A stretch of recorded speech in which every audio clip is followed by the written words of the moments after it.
నమస్కారం. ఈటీవీ 360కి స్వాగతం. ముందుగా ప్రధానాంశాలు.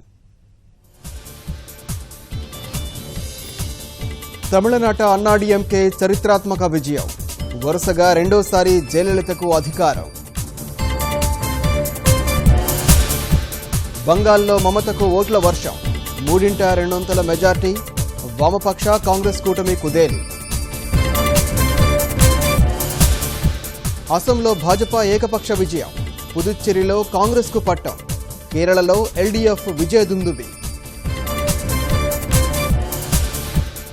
ఎన్నికల ఫలితాలు ఎన్డీఏ బలోపేతానికి నిదర్శనమన్న ప్రధాని. ఆత్మ పరిశీలన చేసుకుంటామన్న సోనియా. మచిలీపట్నానికి 80 కిలోమీటర్ల దూరంలో రోను. ఈ రాత్రి తీవ్ర తుపానుగా మారే అవకాశం. కోస్తా జిల్లాల్లో ఎడతెరిపి లేకుండా వర్షాలు. కొన్ని చోట్ల కూలిన చెట్లు, విద్యుత్ స్తంభాలు.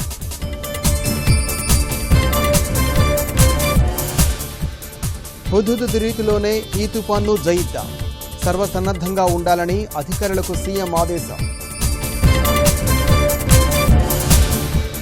యాపిల్ ఉత్పత్తులకు హైదరాబాద్ కేంద్రంలో మ్యాప్స్ తయారీ. సాంకేతిక అభివృద్ధి కేంద్రం ప్రారంభించిన దిగ్గజ సంస్థ.